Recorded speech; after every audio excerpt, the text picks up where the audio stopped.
कहते हैं कि जैसा दिखता है वैसा होता नहीं है। जीवन जीते समय न जाने कितने लोगों से हमारा इंटरेक्शन होता है, मगर कौन इंसान कैसा है, वो अच्छा है या बुरा, इसका अंदाजा लगा पाना बहुत मुश्किल होता है। ज्यादातर समय तो ऐसा देखा गया है कि अपने ही अपनों को धोखा दे जाते हैं और दूसरे लोग मदद के लिए हाथ आगे बढ़ाते हैं। ऐसे में किसी भी व्यक्ति के मन में यह सवाल उठता है कि आखिर जीवन जीना कैसे है। अगर आप भी उन्हीं में से एक हैं और इस उलझन को अपनी लाइफ से उखाड़ फेंकना चाहते हो तो सबसे बेस्ट रास्ता है अपनी लाइफ को अलग नजर से देखना।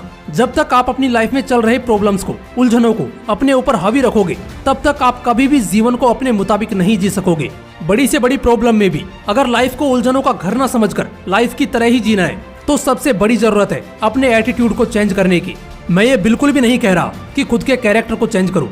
मैं तो यह सलाह दूंगा कि आप कभी भी अपने कैरेक्टर को बदलने की कोशिश भी मत करो, क्योंकि कैरेक्टर के बदलने से जीवन इतनी तेजी से बदल जाता है कि उससे आने वाले संकटों से निकल पाना नामुमकिन हो जाता है। यहाँ आपको अपने कैरेक्टर को खुद से दूर न करते हुए लाइफ के जीने के एटीट्यूड को बदलना है। खुद में ऐसा एटीट्यूड लाना है कि जो लोग आपको कभी ताना देते थे वही लोग आपकी तारीफ करने लगे। चलो मैं आपको एक उदाहरण देके सीधी और सरल भाषा में समझाता हूँ। कभी आपने सोचा है कि शेर ही आखिर जंगल का राजा क्यों कहलाता है? ना तो शेर चीते से तेज दौड़ सकता है, ना ही शेर हाथी जितना विशाल होता है और ना ही उतना ताकतवर, फिर भी शेर जंगल का राजा है। ऐसा क्यों?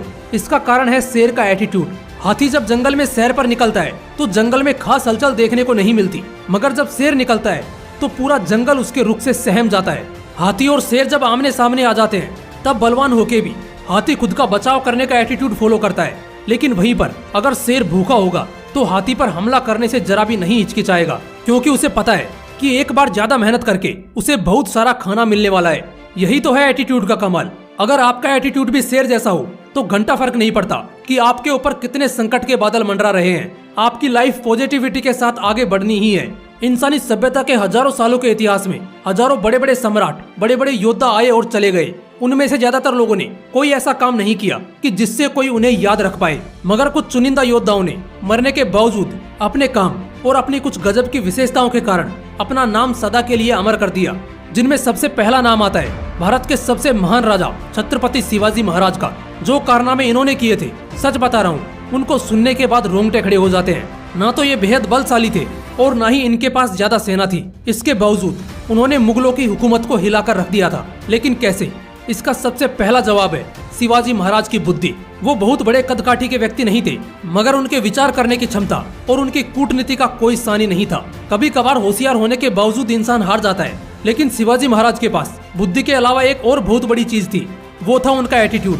उन्हें कोई फर्क नहीं पड़ता था कि सामने खड़ा दुश्मन कितना ताकतवर है, उसे अपनी कूटनीति से बस धराशाही करना है।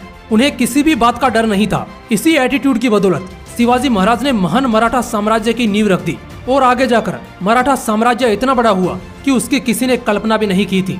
शिवाजी महाराज की तरह ही अपने एटीट्यूड और बुद्धि की बदौलत इतिहास के पन्नों में एक और योद्धा ने अपना नाम दर्ज करवाया, और न सिर्फ दर्ज करवाया बल्कि अपने नाम को अपने काम से अमर कर दिया। बुजुर्ग से लेकर छोटे बच्चे तक किसी से भी पूछो कि आज तक का सबसे महान योद्धा कौन था, तो ज्यादातर लोगों का जवाब होगा सिकंदर। हाँ, सिकंदर ये एटीट्यूड का सबसे बेस्ट एग्जाम्पल है।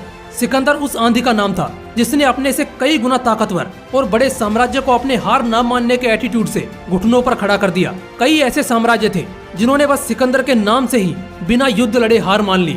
15 साल के अपने कार्यकाल में सिकंदर ने एक भी लड़ाई नहीं हारी। वो हमेशा ही विजेता रहा।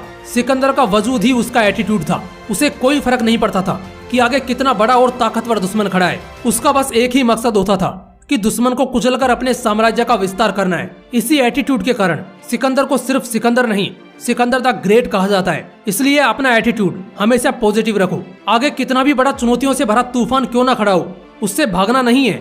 अपना एटीट्यूड ऐसा रखना है कि उस तूफान को चीरते हुए आप अपने लक्ष्य की ओर आगे बढ़ते रहो। जिंदगी का दूसरा नाम ही चुनौती है। हमें कभी भी चुनौती को चुनौती की तरह नहीं लेना, उसे बस जिंदगी का एक पड़ाव समझना है जो कभी ना कभी पूरा होना ही है। अपने जीवन में आई चुनौती की परिभाषा को अपने एटीट्यूड से ऐसे लिखो कि वो हर व्यक्ति की जुबान पे हमेशा के लिए महानता से छप जाए। आखिर में बस एक ही मैसेज देना चाहूंगा कि खुद के एटीट्यूड को ऐसा बनाओ कि कठिन परिस्थितियों में भी दुनिया आपको सलाम करे। अगर वीडियो से कुछ अच्छा सीखने को मिला हो तो वीडियो को लाइक और शेयर करके चैनल को सब्सक्राइब जरूर कीजिए। फिर मिलते हैं नेक्स्ट वीडियो में एक नए मोटिवेशन के साथ। जय हिंद, वंदे मातरम।